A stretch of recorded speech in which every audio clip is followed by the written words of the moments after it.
Hi friends, நம்ம எனக்கு என்ன பார்க்க போகிறோம் அப்படின்னா மசாலா தோசை தான் பார்க்க போகிறோம்.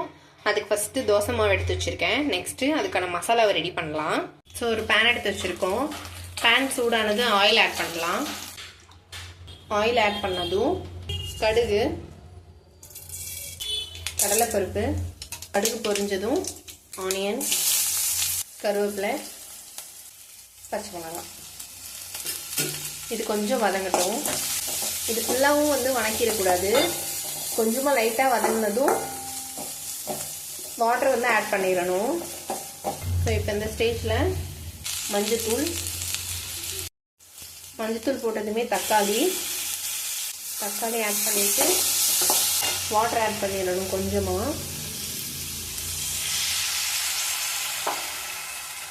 இந்த வாட்டர்லேயே ஆனியன் வேகணும். இதில் கொஞ்சமாக சால்ட் ஆட் பண்ண போகிறோம். ஸோ நெக்ஸ்ட்டு இது கூட மேஷ் பண்ணி வச்சுருக்கிறேன் பொட்டேட்டோ ஆட் பண்ணிக்கோங்க. இந்த நல்லா மிக்ஸ் பண்ணிக்கலாம். தோசைக்கான மசாலா ரெடி ஆயிடுச்சு. ஸோ இதை ஆஃப் பண்ணிடலாம். நெக்ஸ்ட் தோசைக்கல்லை அடுப்பில் வச்சுக்கலாம். ஃபஸ்ட்டு தோசைக்கல்லை நல்லா சீசனிங் பண்ணி வச்சுக்கோங்க. நெக்ஸ்ட்டு அதுலேயே மெல்லிசான தோசை ஊற்றுங்க.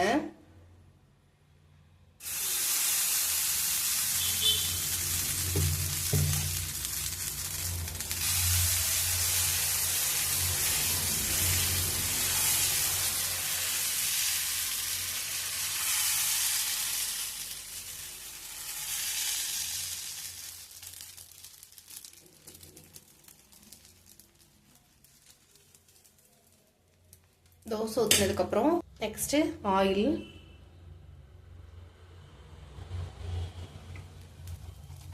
நெக்ஸ்ட்டு இதோட சென்டரில் மசாலா வைக்க போகிறோம்.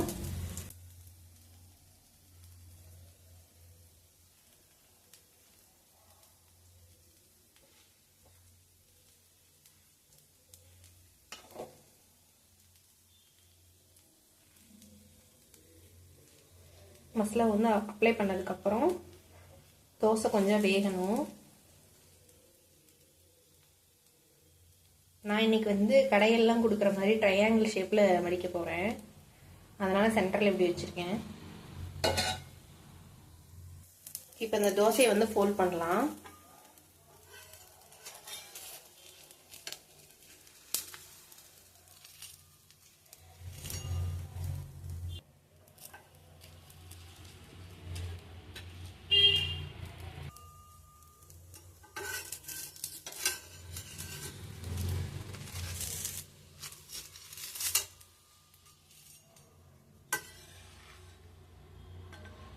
ஸோ நம்மளோட மசாலா தோசை ரெடி ஆயிடுச்சு.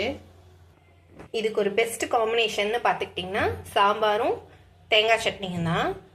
ஸோ இன்றைக்கி நம்மளோட ஸ்டைலில் மொறுமொருவான மசாலா தோசை ரெடி பண்ணியிருக்கோம். எப்படி இருக்குன்னு ட்ரை பண்ணிவிட்டு கமெண்ட்டில் சொல்லுங்கள். பாய்.